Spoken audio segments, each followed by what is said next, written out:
font l'actu et ils sont sur RJFM. 7h45, l'invité du jour. Le congrès départemental de la FNSEA de l'Allier a lieu cet après-midi du côté de Montmarault. C'est le principal syndicat agricole du département et c'est donc l'occasion pour nous de parler un petit peu de la conjoncture, pas forcément facile pour le monde agricole bourbonnais. Avec nous ce matin, Christophe Jardou, bonjour. Bonjour. Président de la FNSEA de l'Allier. Je précise que le secrétaire général de la FNSEA, Hervé Lapie, sera présent cet après-midi pour ce congrès départemental. Si on jette un coup d'œil dans le rétro, on se souvient que début janvier, il y avait eu ces grandes manifestations d'agriculteurs avec ces opérations de filtrage, de blocage. Où est-ce qu'on en est 9 mois après? Parce qu'il en sera évidemment question cet après-midi. Alors bien sûr, ça sera l'occasion lors du congrès de retracer l'année écoulée. Janvier a été le mois où on n'a jamais été autant mobilisé dans le département. J'ai rarement vu autant d'agriculteurs sortir. Faut à croire qu'il y avait vraiment des problèmes et une grosse attente. Donc l'attente reste intacte. Certes, on a eu quelques mesures qui ont permis d'apaiser un peu les choses, genre la défiscalisation du GNR qui a été ractée, quelques modifications au niveau de la PAC directement à Bruxelles où on n'avait jamais vu ça, que ça bouge aussi vite. Il faut dire que dans le même temps, tous les pays étaient sortis dans la rue. Par contre, si je dois donner un pourcentage, on est à 90% de ce qu'on attend toujours, quoi. 10% ont été faits, 90 restent en attente. Il y avait tout un volet fiscal, il y avait surtout le volet simplification où là, on a quasiment peu évolué. Et en ce moment, on a un État qui cherche des sous de partout. Peut-être que dans la simplification administrative, il y a peut-être des moyens à trouver. Nous, on attend ça. Les agriculteurs attendent ça. On est quand même très très fatigués de tout le temps devoir se justifier de tout avec de la paperasse. C'est pas l'ADN de notre métier. L'ADN de notre métier, c'est de produire à manger pour les gens. Ouais, donc vous dites aujourd'hui, il y a 90% des promesses qui avaient été engagées qui ne sont pas tenues. En gros, 9 mois après, il y a une nouvelle ministre, Annie Genevard, qui vient d'être nommée. Votre président départemental a d'entrée un petit peu mis la pression. 15 jours pour avancer sur ce dossier-là. C'est un petit peu ce que vous allez également dire cet après-midi. Oui, bien sûr que nous allons mettre cette pression pour bien expliquer la nouvelle ministre. Alors, faut le temps qu'elle se mette en place. Je sais qu'Arnaud Rousseau l'a rencontré hier avec la FNSEA. Voilà, le président de la FNSEA nationale, ils l'ont rencontré hier. Ils ont eu des échanges fructueux. Ça va, voilà. Ce qu'on espère, c'est que ça avance dans le bon sens. Il est clair que le timing est serré. Il y a les promesses que le gouvernement Attal avait fait, il va falloir quand même qu'une grande partie soit tenue. 2, il y avait un projet de loi qui s'appelle la loi d'orientation agricole qui a été mis en stand-by suite à la dissolution. Je tiens à préciser, c'est pas parce qu'on a dissous l'Assemblée que les problèmes ont disparu. Certains ont peut-être tendance à penser ça, mais c'est pas le cas. Donc ce projet de loi a été retravaillé par le réseau FNSEA-JA. On a un projet de loi un package prêt à l'emploi que notre président a emmené et proposé au ministre. Maintenant, reste au ministre à constituer son cabinet. C'est toujours pas fait. Bon, faut laisser le temps au temps de constituer les équipes. Mais il est clair que là, il va falloir embrayer les rapides et très vite. C'est quoi justement l'atmosphère? Si vous n'avez pas dans les prochaines semaines de réponses positives, si vous voyez que ça bouge pas, ça peut ressortir. On sent qu'il y a cette dynamique-là qui est prête. Ce qu'il faut bien comprendre, c'est que les problèmes antérieurs restent et demeurent. Et en plus, se greffent des problèmes conjoncturels. Cette année, on a une année très très pluvieuse, comme rarement on a connu dans le pays. Ça fait, je pense, plus de 20 ans qu'on n'a pas eu une année aussi pluvieuse, avec des récoltes catastrophiques. Les récoltes céréalières, ça a été catastrophique et le département, on n'y échappe pas. Et se greffe en plus là-dessus un problème sanitaire sur les troupeaux. Vous avez tous écouté parler de ça à la télé, la fièvre catarrhale ovine. Alors la fièvre catarrhale ovine ne touche pas que les moutons, touche aussi les bovins. Donc on a plusieurs, alors c'est très technique, mais plusieurs sérotypes qui se conjuguent et qui se cumulent. Plus une autre maladie qui est montée l'an dernier d'Espagne, la MHE. Ça fait un cocktail explosif où même les éleveurs, dans une conjoncture où on avait des prix quand même un peu plus satisfaisants ce qu'on a pu connaître, se retrouvent très impactés économiquement parce que quand la maladie se déclare dans un élevage, ça fait vraiment de la casse. Le pire est en mouton, c'est catastrophique en mouton. On a des collègues plus dans les départements du sud où on observe des taux de mortalité jusqu'à 40%. C'est énorme, vous perdez presque la moitié de votre cheptel. Certes, la vaccination, on a au moins la chance d'avoir un moyen, c'est la vaccination. Mais faut-il, quand ça arrive un peu tard, on n'a pas le temps de se couvrir. Donc là, il va falloir des réponses très très rapides aussi de la part du ministre, parce que là, il y a le feu dans la campagne.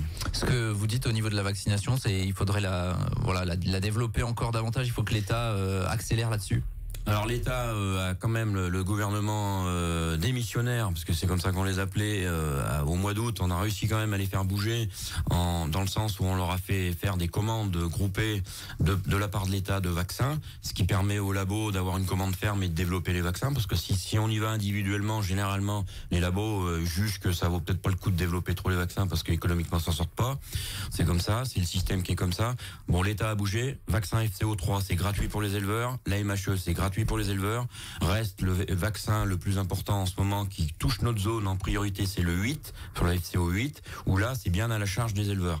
Mais si j'ai qu'un conseil à donner, rapprochez-vous de vos cabinets vétérinaires, il faut absolument protéger vos troupeaux parce que quand ça vous tombe dessus, ça fait vraiment de la casse. Il y a des foyers dans le département de l'Allier, pas sur tous les sérotypes sur la FCO, il me semble, c'est ça? Dans le département, on a bien sûr des foyers 8. Pour l'instant, nous n'avons toujours pas de 3, mais je tiens juste à dire, la FCO 3 a été détectée il y a 15 jours ou 3 semaines, en Saône-et-Loire. Donc ça veut dire que ça se rapproche. Donc on a peut-être la chance d'avoir une fenêtre de tir en vaccinant en préventive, parce qu'au moins les vaccins sont dispo. Ouais.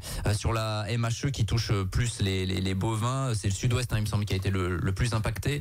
Il y a une décision qui vient d'être prise où la vaccination, notamment dans l'ouest du département, dans le bassin montluçonais, va être prise en charge par l'État. Vous encouragez évidemment les éleveurs à pratiquer cette vaccination? Je peux juste témoigner quand je rencontre d'autres agriculteurs en réunion, des collègues de d'autres départements, toute la zone ouest, sud-ouest qui a été touchée, Midi-Pyrénées, tout ça, c'est une hécatombe dans les élevages. On n'en voit pas le bout quand la maladie se déclare, les bêtes tombent malades, il y a des pertes, et sans parler des pertes induites où la vache est malade, elle avorte, et derrière vous avez pas de veau à vendre, et donc pas de sous qui rentrent l'année d'après.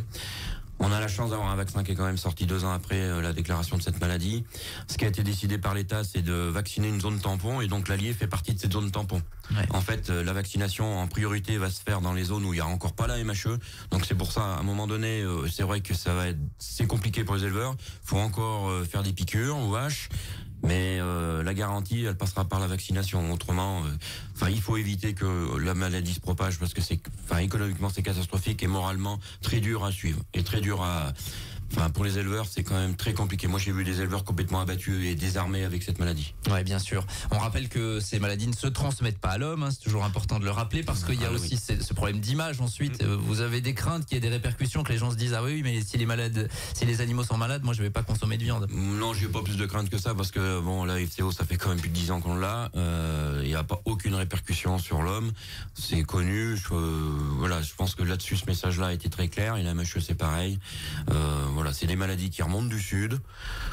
Alors pourquoi, comment, souvent c'est sans doute lié au climat ou on va avec le réchauffement climatique, vers des maladies qu'on n'avait pas l'habitude de voir parce qu'il fait un peu plus chaud sur nos latitudes. C'est comme ça, va falloir s'adapter. Mais on a la chance que avec la recherche, on arrive toujours à développer des vaccins et c'est un moyen aussi de protéger nos troupeaux. Donc ne voyons pas tout en noir. On a des solutions, faut juste les appliquer en temps voulu. Alors justement, avec tout ce contexte dont vous parlez, on voit qu'il y a pas mal de choses quand même qui vous posent problème. C'est quoi le moral des agriculteurs si on compare par rapport à il y a presque un an maintenant où c'était vraiment, on avait vraiment senti une angoisse quasiment? Le moral des agriculteurs, l'année a été compliquée au niveau travail, comme je disais, avec une année très humide où depuis le printemps, tous les travaux qu'on peut effectuer se font dans la douleur dans les champs. Je pense que n'importe quel concitoyen qui a pu se promener dans la campagne s'est aperçu que dès qu'on passe un tracteur dans un champ, il y a quelques ornières. Ça a été pénible. La récolte des fourrages s'est fait très tardivement. On a fait des foins jusqu'à fin août. Normalement, ça se fait au mois de juin. Les récoltes aussi ont traîné en longueur. Donc tout ça pèse parce qu'il a fallu faire les travaux tout en même temps, souvent toutes les tâches toute la même semaine. Ça a été un peu dur et ça a été quand même compliqué moralement pour les agriculteurs. Se rajoute cette histoire de FCO. Bon, faut pas trop en rajouter pour que la coupe déborde. Bon, on a bien compris le message. Bien évidemment, le congrès départemental de cet après-midi permet de se retrouver, de faire un point, d'interpeller aussi, j'imagine, les élus, les autorités, puisque Madame le Préfet sera présente cet après-midi. Bien sûr. Alors c'est le moment, comme je l'ai dit, de retracer ce qui s'est passé dans l'année, puis aussi de se projeter sur l'avenir.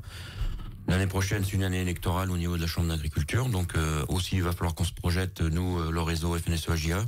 Et bien sûr, c'est aussi, comme vous le dites, le moment de passer les messages. Il n'empêche qu'on les passe en permanence.